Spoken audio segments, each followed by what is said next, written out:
ఇతని నిరీక్షణ ఏంటి? ఇతని గురేంటి? ఇతని గమ్యం ఏంటి? అప్పు తీరిపోవడం.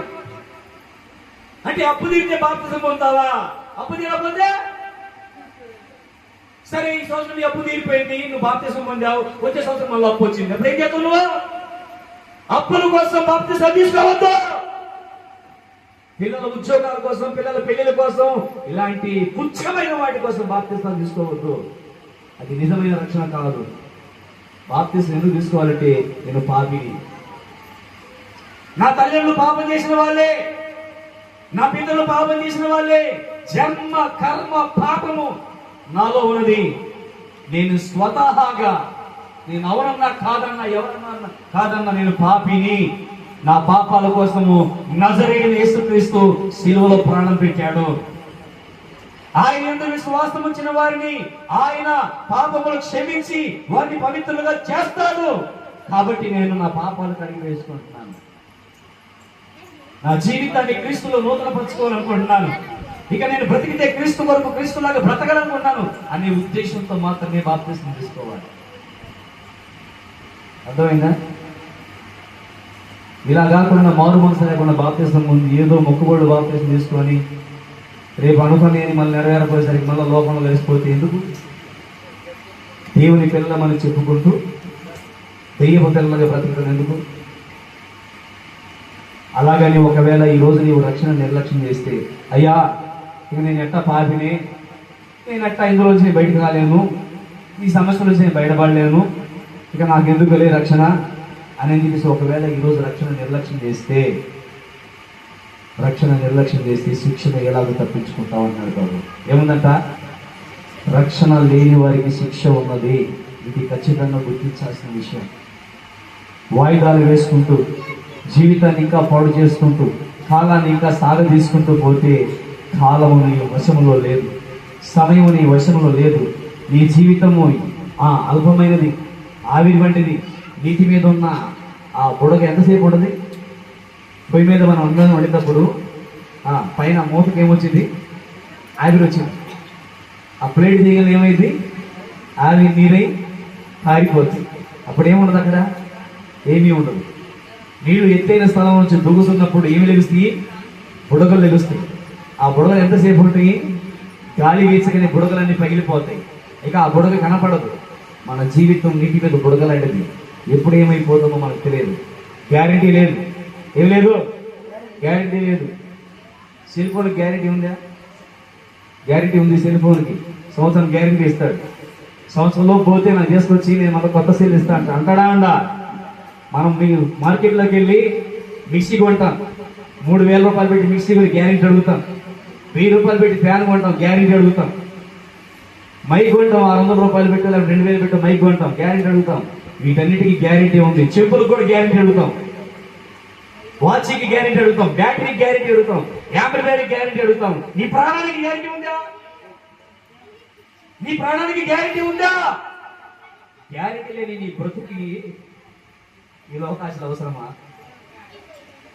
గ్యారెంటీ లేని ఈ తుచ్చమైన మన జీవితాలకి ఈ సుఖభోగాలు అవసరమా? ఈ రోజు నీకు కండబలం ఉంది, రేపు ఉండదా? ఇంకా 10 ఏళ్ళు పోతే ఈ కండబలం ఉండదా? కానీ నీ నింద, నీ అవమానం ఎక్కడే పోయింది? నీవు ఇప్పుడు బాగా ఉన్నావు, సరదాగా ఉన్నావు అని నీ ఇష్టం నువ్వు జీవిస్తున్నావు. రేపు నువ్వు ముసలిదాని అయిపోతావు, ముసలోడు అయిపోతావు. నీ శరీరంలో ఏ అవయవం కూడా ఉత్తేజపరచబడదు, ఏ సుఖభోగాలేమో నీకు వాంఛ కలగదు. అప్పుడు నీకు ఏమనిపించింది? ఇదే కదా జీవితం అనిపించింది. కానీ నేను వెంటాడుతుంది ఒకటి. ఏంటిది? నీవు నీ ఎవరి ప్రాయంలో చేసినటువంటి క్రియలు, నీ జీవితాన్ని మార్చుకోకుండా నువ్వు చేసిన క్రియలన్నీ నీ వెంటాడుతూ క్షణక్షణం అడుగడుగున నిన్ను ముళ్ళపోట్లు కొడుతూ ఉంది. దావీదు ఒక్కసారి చేసినందుకే దావీదు ముళ్ళు గుచ్చుకుంటానే ఉంది. దావీదు గురించి దేవుడు మాట్లాడిన ప్రతి సమయం కూడా అల్లా ఊరియా భార్య విషయంలో తప్పితే దావీదు అన్ని విషయాలు నా హృదయానుసారుడు అన్నాడు. అంత మంచి భక్తిపరుణ్ణి ముళ్ళు పడుతుంటే మనం చేసే పనులకు ముళ్ళు పడవడా? లోకం పడవదా? ఒకసారి చేసిన దానికి ఇన్ని పోట్లు ఉంటే పదే అదే జీవితంగా చేసుకుంటూ పోతే ఎన్ని పోట్లు పడాలో ఆలోచన చేసుకోండి ఒకసారి. దేవునికి నష్టమా? దేవునికి నష్టమా? దేవునికి ఇబ్బందా? ఏమి లేదు. నష్టమంతా మనకే. నాకు బలము ఉన్నంత వరకు నమ్మలేదు నీ వాక్యము నాకు బలము, నమ్మలేదు నీ వాక్యము బలమంతా పోయాక, బలమంతా పోయాక వెంబడించాను నీ వాక్యము వినిపించుచున్న. వినిపించే మాత్రం ఉపయోగం ఉంది. సంసోనికి బలం ఉంది, సంసోనికి దేవుని ఆత్మ ఉన్నది, సంసోనికి దేవుని అభిషేకం ఉన్నది. కానీ సంసోన్ చేస్తున్న పనులు దారుణమైన పనులు.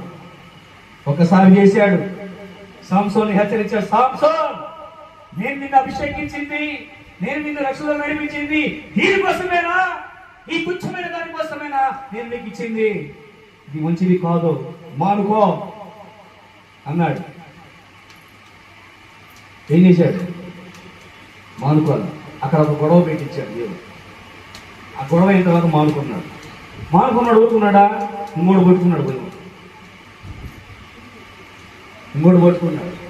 సాంసన్ జాగ్రత్త, నీ క్షేమం నీ చేతిలో లేదు అన్నాడు.